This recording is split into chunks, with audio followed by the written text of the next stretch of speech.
Who's actually going to get the most out of a multi-purpose plasma cutter welder combo? Who should walk away? And does the price make sense for someone who just wants to tackle occasional DIY projects?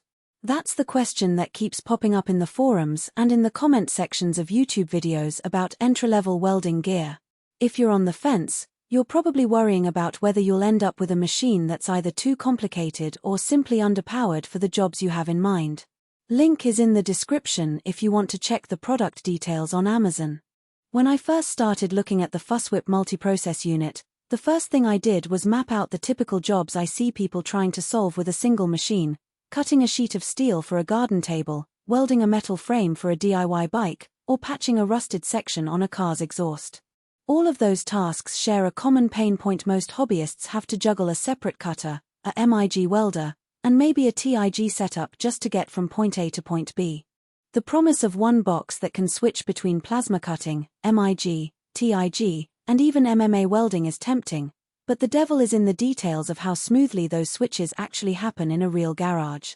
Let's talk about the day-to-day workflow. The machine runs on a standard 220-volt outlet, which most dedicated home workshops already have, but it does mean you can't just plug it into a typical 110-volt household socket without an inverter or a dedicated circuit. Once it's hooked up, the first thing you notice is the control panel. It's laid out with separate knobs for plasma amperage, MIG voltage, and TIG foot pedal control, plus a quick switch selector that toggles between the four processes. For a beginner who's just learned to fire a MIG gun, the learning curve is real, but the layout is intuitive enough that you can go from cutting a 12mm plate to tacking a frame with MMA in under a minute, provided you keep the right consumables on hand. Speaking of consumables, that's where a lot of the hidden cost shows up. The plasma cutter portion uses replaceable electrodes and a consumable nozzle, while the MIG and TIG sides each need their own set of gas bottles or, if you go gasless, the appropriate wire feed. In practice, that means you'll be buying at least 3 different types of spare parts over the life of the unit. If you're a hobbyist who only cuts a few times a year, you might find the consumable inventory a bit overwhelming.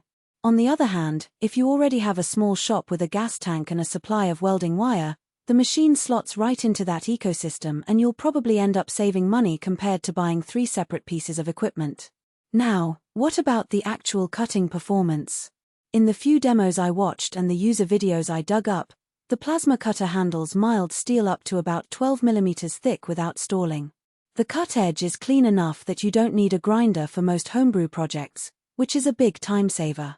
However, when you push the thickness beyond 15mm, the cutter starts to lose its edge and you'll notice a lot more dross, essentially, the little bits of slag that stick to the cut line. That's not a deal breaker for a hobbyist, but if you're planning on cutting structural steel for a load-bearing frame, you might be better off with a dedicated industrial cutter. Switching over to welding, the MIG mode is where the machine really shines for beginners. The power output sits comfortably around 130 amps, which is enough to weld 1/8-inch steel in a single pass. The wire feed is smooth, and the machine has an automatic flow control that keeps the gas mixture steady even if you move around the workpiece.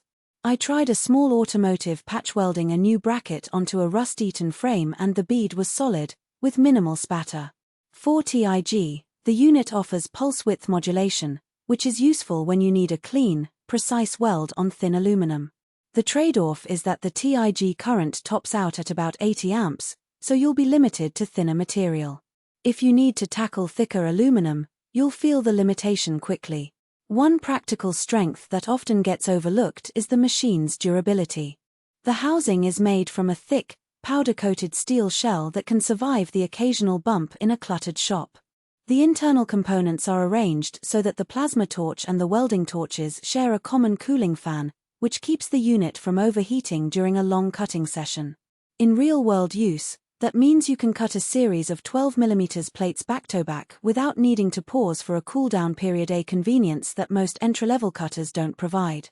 On the flip side, there are a couple of practical weaknesses you should keep in mind.